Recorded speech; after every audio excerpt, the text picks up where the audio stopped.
Peacemakers of Christo.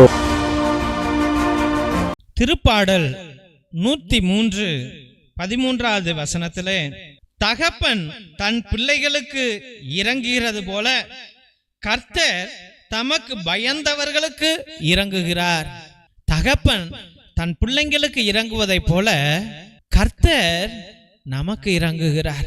தேவனுக்கு பயப்படுகிறவர்களுக்கு இறங்குகின்றார். தெய்வ பிள்ளைகளே, ஒரு கதையை சொல்லுகிறேன். ஒரு 4 மனிதர்கள் சேர்ந்து பூமியிலிருந்து நிலவுக்கு செல்லுகிறார்கள்.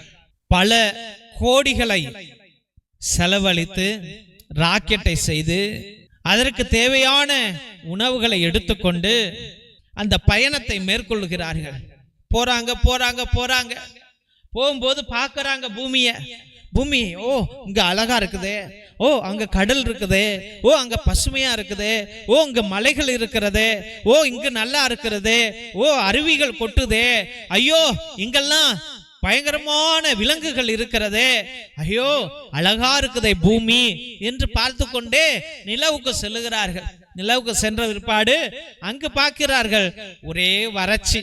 ஐயோ தண்ணி இல்லையே, ஐயோ சாம்பல் போல மண் இருக்குதே, ஐயோ குழியும் குட்டையுமா கிடக்குதே, ஐயோ இதெல்லாம் ஏத்தமா இருக்குதே, ஐயோ இதெல்லாம் பள்ளமா இருக்குதே என்று அங்கு சென்று நிலவை பார்த்து அங்கிருந்து பூமியை பார்க்கிறார்கள். ஓ அழகான உருண்டை வடிவத்தில் இருக்கிறது, ஐயோ அழகா இருக்குதே, அருமையா இருக்குதே, செழுமையா இருக்குதே, வறுமையே இல்லாமல் இருக்கிறது என்று அங்கிருந்து பார்த்துவிட்டு கீழே இறங்கி வராங்க. அப்ப செய்தியாளர்கள்லாம் சென்று, அப்பா நிலவுக்கு போனீங்களே அங்க என்னெல்லாம் நல்லா இருக்குதுப்பா அப்படின்னா, நாங்க நிலவிலிருந்து பூமியை பார்த்தோம், பூமி சூப்பரா இருந்துச்சு, அழகா இருந்துச்சு, அருமையா இருந்துச்சு, செழுமையா இருந்துச்சு, அருவி இருந்துச்சு, கடல் இருந்துச்சு, ஆறுகள் இருந்துச்சு என்று பூமியை பற்றி வர்ணித்து கொண்டே இருக்கிறார்கள். அப்ப அந்த செய்தியாளர்கள் கேட்கிறார்கள், ஏன்பா நீ நிலவுக்கு போன, நிலவை பற்றி வர்ணிக்காமல் பூமியை பற்றி வர்ணிக்கிறாயே, நிலவுல என்னையா இருந்துச்சு? ஒண்ணுமே கிடையாது. நிலவுல வெறும் மண்ணும் குழியும் குட்டையும் தான் இருக்குது, வேற என்ன இருக்குது? ஆனால் பூமி பிரகாசமா இருக்கிறது, பசுமையா இருக்கிறது என்று அவர்கள் வர்ணித்து கொண்டிருந்தார்கள். தெய்வ பிள்ளைகளை, அக்கறைக்கு இக்கரை பச்சை, இக்கரைக்கு அக்கறை பச்சை என்ற மனதை உடையவர்கள் நான். இங்கு இவன் நல்லா இருக்க மாட்டான், சொந்த பொண்டாட்டி நல்லா இருக்காது, சொந்த புருஷன் நல்லா இருக்க மாட்டான், பிள்ளைங்க நல்லா இருக்காது, இந்த தொழில் நல்லா இருக்காது, அந்த வியாபாரம் நல்லா இருக்காது, இது நல்லா இருக்காது, அது நல்லா இருக்காது, இந்த சாப்பாடு நல்லா இருக்காது, அந்த சாப்பாடு நல்லா இருக்காது என்று சொல்லிக்கொண்டு இன்னொன்றுக்காக ஆசைப்படுகிற உள்ளம் படைத்தவர்கள் நாம். நம்மிடம் இருப்பதை உணராத மனிதர்கள் நாம், நம்மிடம் இருப்பதை ருசிக்காத மனிதர்கள் நாம். நம்ம எப்பொழுதும் அடுத்ததுக்கு தான் எதிர்நோக்கி கொண்டிருப்போம். நம்ம வீட்டில் இருக்கிறத வைத்துக்கொண்டு அதுல ஒரு சாட்டிஸ்ஃபைடு லைஃப நம்ம நடத்த மாட்டோம். நம்ம வாழ்க்கையில திருப்தி இல்லை. தெய்வ பிள்ளைகளை, கட்டுன பொண்டாட்டி சரியில்லை, அழகா இல்ல, ரூபமா இல்ல, வெள்ளையா இல்ல, ஐயோ கட்டுன புருஷன் குடிக்காரன், அவன் சரியில்லை, அவன் வார்த்தை சரியில்லை, அவன் உண்மை இல்லை என்று பலவிதமான குறைகளை சொல்லிக் கொண்டு வாழ்கிற குடும்பத்தில் நாம் வாழ்ந்து கொண்டிருக்கின்றோம். மருமகள் செய்கிறது சரியில்லை, மாமியார் சரியில்லை, மருமகன் சரியில்லை, மாமனார் சரியில்லை என்று குறைகள் மீதே குறைகளை நாம் நிறைவாக்கி கொண்டிருக்கின்றோம். அண்ணன் சரியில்லை, தம்பி சரியில்லை, அக்கா சரியில்லை, தங்கச்சி சரியில்லை என்று குறைகள் மேலே குறைகளை சொல்லிக் கொண்டு நாம் அவர்களை கண்டால் தூரம் ஓடி விடுகின்றோம். நம்முடைய உறவுகளை அண்ட விடுவதில்லை. நம்ம உறவு வீட்டுக்கு நம்ம உறவை மேன்மைப்படுத்த செல்லுவது இல்லை. பயந்து போய் வாழ்கின்றோம். ஐயோ வந்தா ஏதாவது கேட்டுருவானா, ஐயோ ஏதாவது கொடுத்தரணுமா, ஐயோ ஏதாவது ஆயிடுமா என்ற பயந்து போன வாழ்க்கை. தெய்வ பிள்ளைகளே, தேவன் சொல்லுகின்றார், இதுதான்டா உனக்கு உலகம், நான் உன்னை அந்த வட்டத்துக்குள்ளதான்டா உருவாக்கி வச்சிருக்கிறேன், நீ அதுலதான் நிம்மதியான வாழ்க்கையை நீ வாழ வேண்டும் என்று ஆண்டவர் சொல்லுகிறார். ஏனென்றால் தகப்பனுக்கு தெரியும் பிள்ளைக்கு என்ன கொடுக்க வேண்டும் என்று.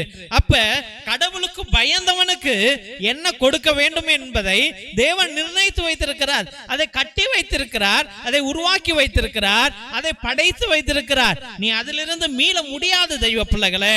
நாம் கடவுளுடைய படைப்புகள், நாம் கடவுளுடைய படைப்புகள்.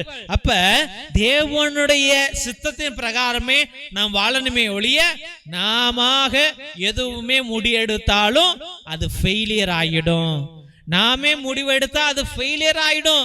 அதனால கடவுளுடைய சித்த பிரகாரமே நாம் செல்ல வேண்டும். அப்பாவுக்கு தெரியும் நீ எப்படி வாழணும் என்று, எப்ப உன்னை உயர்த்த வேண்டும் என்று, எப்ப உன்னை ஃபேமஸ் ஆக்க வேண்டும் என்று, எப்ப உன்னை லீடர் ஆக்கணும் என்று கடவுளுக்கு தெரியும். எப்போ உன்னை காப்பாற்ற வேண்டும் என்று கடவுளுக்கு தெரியும். எப்ப உன்னை சுகமாக்க வேண்டும் என்று கடவுளுக்கு தெரியும். அதனால் நீ சோர்ந்து போகாதே. நீ செய்வதெல்லாம் நன்மையாக இருக்கணும். ஆண்டவருக்கு பயந்து வாழு. நீ நினைப்பது நல்லதாக இருந்தால் உனக்கு நல்லதே நடக்கும். நீ நினைப்பது நல்லதாக இருந்தால் உனக்கு நல்லதே நடக்கும். எந்த தீங்கும் உன்னை அணுகாது. ஏனென்றால் நம்ம அப்பாவுக்கு தெரியும் நம்ம அவருக்கு பயந்து வாழ்கிறோம் என்று.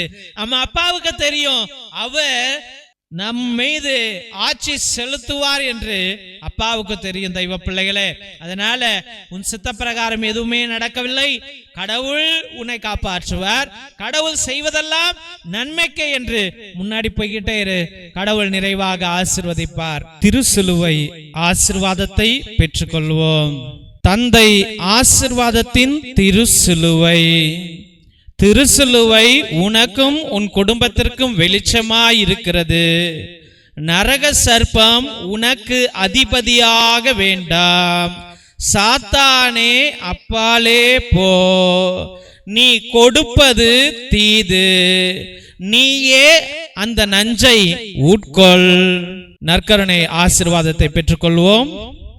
எல்லாம் அல்ல இறைவன் தந்தை, மகன், தூய ஆவியார் உங்களையும் உங்கள் குடும்பத்தையும் ஆசீர்வதித்து வழி நடத்தி காத்தருள்வாராக. ஆமேன், ஆமேன், ஆமேன். இயேசுவில் அன்பார்ந்த சகோதர சகோதரிகளே, முதலாய் உங்கள் அனைவருக்கும் எங்களுடைய மனமார்ந்த நன்றிகளை தெரிவித்துக் கொள்கின்றோம். எங்களுடைய சபைக்கு உங்களால் முடிந்த உதவிகளை அன்றாட நீங்கள் செய்து கொண்டிருக்கிறீர்கள்.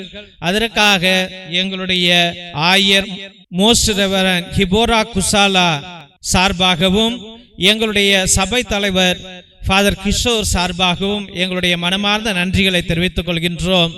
நீங்கள் அனுப்புகின்ற ஒவ்வொரு பழைய துணி, பத்தாத துணி, புது துணிகள் அனைத்தையும் மற்றும் நோட்டு, பேனா, புஸ்தகங்கள் மற்றும் சோலார் லைட் அனைத்தையும் நாங்கள் பகிர்ந்து கொண்டிருப்பதை இதோ இந்த போட்டோல உங்களுக்கு காமிச்சிருக்கிறோம். ரொம்ப நன்றி. கடவுள் நிறைவாக உங்களுடைய நல்ல உள்ளங்களையும் இல்லங்களையும் ஆசீர்வதிக்க நாங்கள் அன்றாட ஜெபித்துக் கொள்கின்றோம். மற்றுமாக உங்களால் முடிந்த அளவுக்கு உங்களுடைய உற்றா உறவினரிடம் சொல்லி கூட இந்த பழைய துணி, பத்தாத துணி, பயன்படுத்தாத துணிகளையும் மற்றுமாக ஏதாவது நோட்டு, பேனா, புஸ்தகங்களை கூட நீங்கள் தொடர்ந்து அனுப்பும்படியாக அன்போடு வேண்டுகின்றோம்.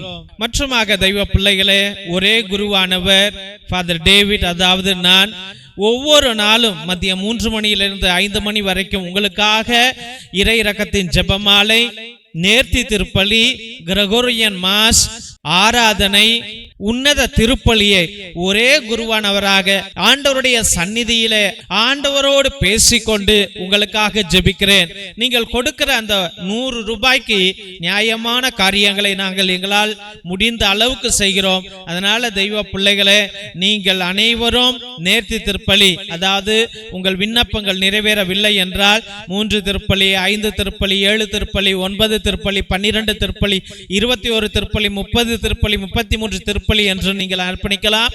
இல்ல நன்றி திருப்பலியாக கூட அர்ப்பணிக்கலாம். இல்ல ஆத்மாக்களுக்காக, ஆத்ம இளைப்பாறுதல் அடைவதற்காக கிரகோரியன் மாசை நீங்கள் அர்ப்பணிக்கலாம். அதாவது 30 திருப்பலியை நீங்கள் அர்ப்பணிக்கலாம் என்பதை அன்போடு தெரிவித்துக் கொள்கின்றோம்.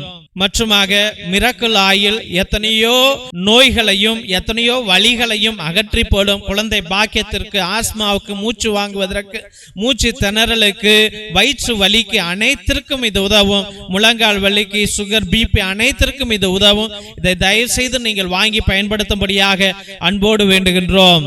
இரத்தத்தின் விடுதலை ஜெப புத்தகம் இது உன்னத புத்தகம். ஆதி காலத்தில் நம்முடைய மூதாதையர்கள் பயன்படுத்திய வல்லமையான ஜெபங்கள், செபஸ்தியார் தகடு, அந்தோனியார் தகடு செய்வதற்காக கட்டு ஜெபங்களை வைத்து எழுதியார்கள்.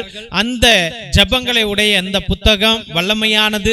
செய்வினைகளை அகற்றுவதற்கும், சாத்தான்களை விரட்டுவதற்கும், கட்டுகளை உடைப்பதற்கும் இது பயன்படும். இதையும் நீங்கள் வாங்கி பயன்படுத்தும்படியாக அன்போடு வேண்டுகின்றோம். மற்றுமாக தெய்வ பிள்ளைகளே, இந்த சேனலை தயவு செய்து ஆண்டவருடைய ஊழியத்திற்காக நாங்கள் பயன்படுத்தி கொண்டிருக்கிறோம்.